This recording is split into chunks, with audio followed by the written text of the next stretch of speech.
વિમલા વિદ્યાલય ઈ ક્લાસીસમાં આપનું હાર્દિક સ્વાગત છે. હું Yogesh Boka, subject mathematics, BSc semester 5 CCMAS 503 પેપરમાં આપણે અગાઉના લેક્ચરોમાં PI ના લેક્ચરની એક્ઝામ્પલ વાત કરી છે. આપણે e⁻x 1/fd e⁻x into v is equal to 1/fd plus e⁻x into v. આ ફોર્મ્યુલા માટેની આપણે પ્રક્રિયા કરી ચૂક્યા છે, એક્ઝામ્પલ કરાવી દીધા છે. તમને 1 + x raised to -1 series, 1 - x raised to -1 series, 1 + b raised to -2 series, 1 - b raised to -2 series પ્રમાણે જે તમને કીધું છે 1 - x + square -x cube +1. તો આ જે સિરીઝના એક્ઝામ્પલ આપણે ગત લેક્ચરમાં કર્યા છે, પરંતુ હજી સુધી આપણે એ એક્ઝામ્પલ બીજા એક્ઝામ્પલ તરફ આગળ વધવાના છીએ. તો હવે આવતીકાલે તમને મેં હોમવર્કમાં એક્ઝામ્પલ આપ્યો હતો, એ એક્ઝામ્પલ આપણે અહીંયા કરીએ છીએ કે શું છે એક્ઝામ્પલ. તો એ એક્ઝામ્પલ આપણે સ્ટેટમેન્ટ છે તમારું સોલ્વ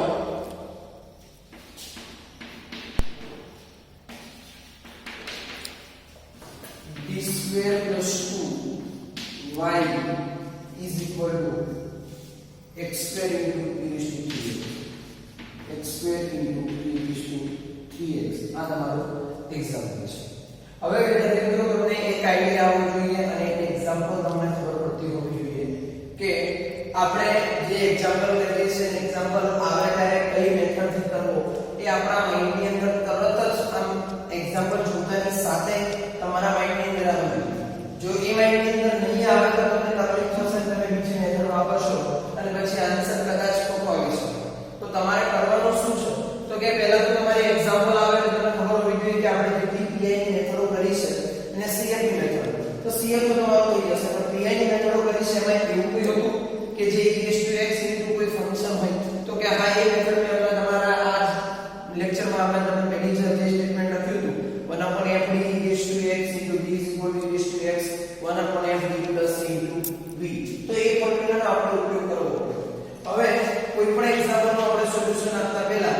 જનરલ સોલ્યુશન મેળવવા માટે શું હશે તો કે y = CF + pi. તો આપણે CF ની વેલ્યુ મેળવવી પડશે અને CF મેળવવા માટે તો કે CF 4CF એટલે એનું the auxiliary equation is auxiliary equation આનું શું થશે m² + 2 = 0. therefore m = m² = -2. therefore m = ±√2i m = ±√2i તમારો આ આન્સર છે. એટલે કે હવે જો તમારો આ સ્વરૂપ છે કોના બરાબર આવે છે ફરીથી સમજો CF ને કે આ સ્વરૂપ તમારો આવી રીતે આવ્યું છે α ± sin. ઓકે, અને આના માટે જ્યારે આપણે આવે ત્યારે આપણે CF ની થર્ડ મેથડ શીખ્યા. CF ની થર્ડ મેથડ એવું કહેતી હતી કે જ્યારે m1 = α + i β અને m2 = α - i β હોય તો તમારું જે જનરલ સોલ્યુશન y છે શું મળશે તો કે e⁻x c1 cos βx c2 sin βx. આવી ફોર્મ્યુલા આપણે CF માટેની ફોર્મ્યુલા કરી ચૂક્યા છે. તો અહીંયા તમારો આલ્ફા શું છે 0 છે, અહીંયા તમારો આલ્ફા શું છે 0 છે અને બીટા છે શું છે 1/√2 છે. તો આ ફોર્મ્યુલાનો ઉપયોગ કરીએ તો આપણને CF શું મળે તો e⁻x c1 cos βx એટલે કે બીટા એટલે કે શું √2 તો √2x c2 sin √2x આ તમારું શું થયો CF. પરંતુ e⁻x એટલે કે 1 એટલે કે cos √2x c2 sin √2x આ રીતે તમે તમારો આન્સર મેળવી શકશો. તો આ તમારો થયો CF. હવે જે મેઈન વસ્તુ છે તમારી PI છે, તો આપણે PI શોધવા માટે શું કરશું તો ફર્સ્ટ ઓફ ઓલ આપણે તમને ખબર છે કે PI કઈ રીતે આપણે ફાઇન્ડ કરીએ છીએ. તો PI આપણે ફાઇન્ડ કરીએ છીએ, બરાબર ધ્યાન રાખજો કે PI 4pi pi is equal to 1 upon d square તમારો f જે છે d square plus 2 into x square into e raised to 3x okay x square into e raised to 3x હવે તમને એમ વારંવાર પ્રશ્ન થતો હશે કે સાહેબ આપણે આને કેમ અહીંયા લાવીએ છીએ નીચેના ભાગમાં તો આપણો પર્ટીક્યુલર ઇન્ટિગ્રલ છે આપણે ઇન્ટિગ્રલ ઓપરેટર 1 upon d છે ઇન્ટિગ્રલ ઓપરેટર શું છે 1 upon d એટલે કે તમારું જે ફંક્શન છે એ નીચે આવવું જોઈએ જે તમારે ડેરિવેટિવ છે કે આવવું જોઈએ નીચે આવવું જોઈએ હવે આને તમે ધ્યાન આપો તો હમણાં આપણે સૂત્ર લખ્યું હતું એ પ્રમાણે 1 upon f e raised to ax into b હોય તો 1 upon e raised to ax into 1 upon f b plus a into જે તમારું ફંક્શન b છે તમે એને લખી શકો તો એને લખવા માટે આપણે જે પ્રક્રિયા કરી છે તો જો એને લખશું આ મેથડની મદદથી આપણે જો એને લખશું તો શું લખાશે 1 d plus 3 b ની જગ્યાએ d plus a square plus 2 e raised to ax into b okay તો e raised to ax b ની જગ્યાએ અહીંયા શું છે x square છે ફરીથી ધ્યાન આપો કે d ની જગ્યાએ શું કરવાનું છે તો d plus a કેટલો આપેલો છે અહીંયા 3 આપેલો છે એટલે d plus 3 e raised to ax upon 1 plus આને આપણે કરીએ વિસ્તરણ તો d square plus 6d plus 9 plus 2 into x square e raised to ax 1 upon d square plus 6d plus 11 into x square તો આ e raised to ax એટલે આપણે કેટલા છે 3x છે e raised to 3x અને તમારે એ પ્રમાણેની મેથડથી આગળ વધવાનું છે હવે શું કરશું તો તમને ખબર છે કે આપણે e raised to 3x હવે 1 upon આની અંદરથી 11 કોમન લઈ લો તો શું લખાય આની અંદરથી 11 કોમન લઈ લો તો શું લખાય 1 plus d square plus 6d divided by 11 into x square okay એનો મતલબ એ થાય કે હું એને કેટલા વડે ભાગું છું તો 11 વડે એને ભાગી અને મલ્ટીપ્લાય કરું છું ઓકે તો e raised to ax divided by 11 આની અંદર હું 11 કોમન લઉં છું ત્યારે શું થાય છે તો કે 1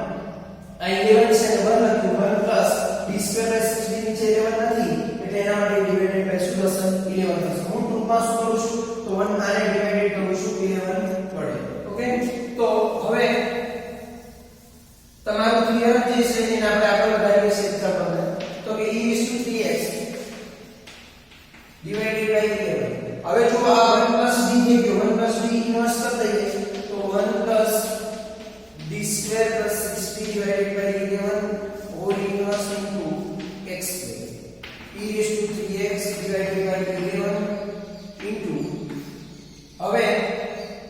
1 plus x raised to minus 1 plus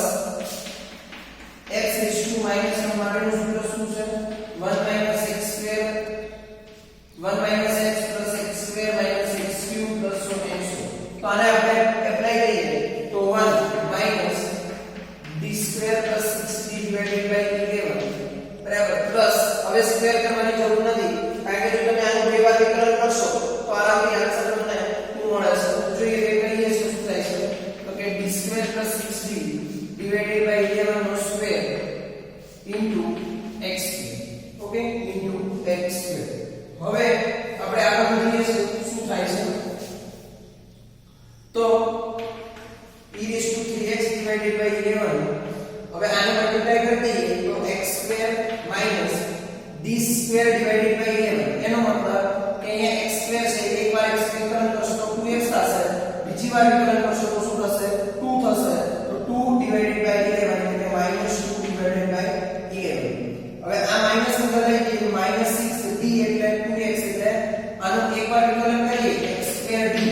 ફરીથી ધ્યાન આપો dx square નો મતલબ શું થાય તો કે 2x હવે 2x ને અહીંયા મૂકીએ તો શું થાય કે 12x divided by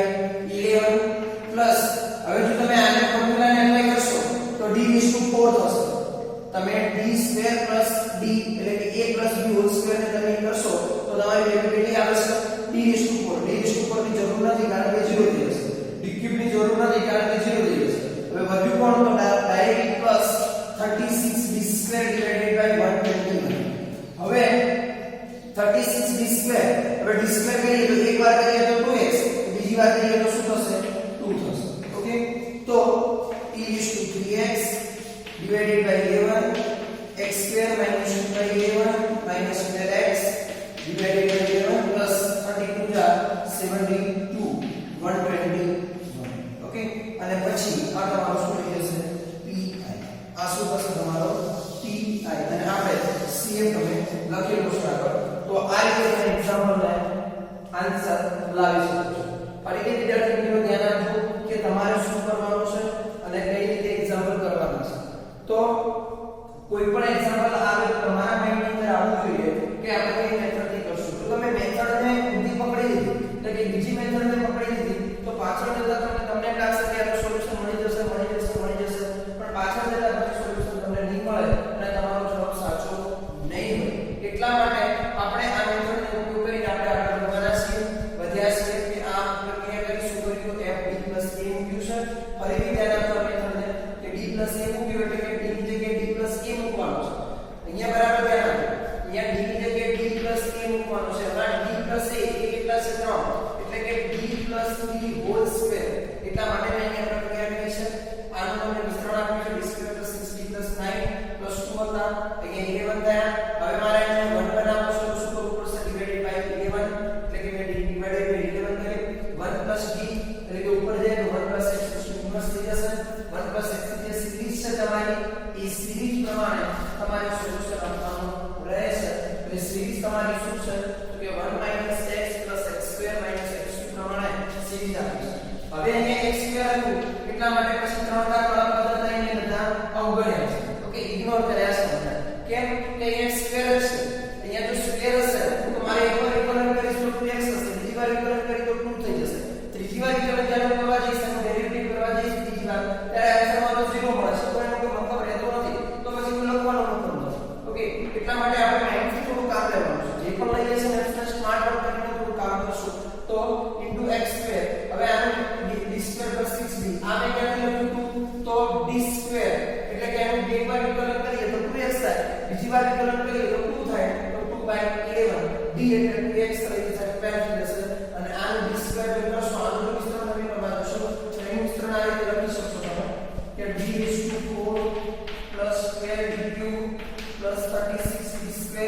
divided by 121 પરંતુ d4 0 થઈ જશે d³ 0 થઈ જશે તો બાકી 36 તો મેં 36 કર્યું છે d² એટલે આનું એક વાર 2x થશે બીજી વાર કરશો તો 2 થશે divided by 121 અને પછી આને ફોલો કરી અને આપણે pi કરીશું તો y બરાબર તમે જોશો તો તમને ca + pi કરશો તો તમને આનો આન્સર y બરાબર જે તમારો જવાબ સોલ્યુશન મેળવવાનો છે એ તમને મળશે તો આવી રીતે વિદ્યાર્થી મિત્રો આપણે એક્ઝામ્પલ કરવાના છે અને આ જ રીતે આપણે પરીક્ષામાં પણ તમારે આ સિસ્ટમથી એક્ઝામ્પલ કરવાના થશે અને ફરીથી કહું છું વિદ્યાર્થી મિત્રો કે થોડું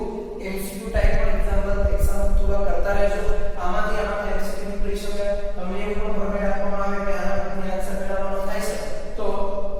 તમને આટલું ક્વેશ્ચન આપવામાં આવે પછી નેક્સ્ટ સ્ટેપ પણ તમને જે ઓપ્શનમાં આપેલું હોય તો નેક્સ્ટ સ્ટેપ તમને ખબર પડતી હોવી જોઈએ કે આમાંથી આ ઓપ્શનમાંથી કયો ઓપ્શન સાચો છે અને કયો ઓપ્શન સાચો નથી તો એટલા માટે આપણે નેક્સ્ટ ફરીથી લાસ્ટ લેક્ચરમાં હજી સુધી આની આ મેથડના એક્ઝામ્પલ કન્ટિન્યુ રાખીએ છીએ જ્યાં સુધી દરેક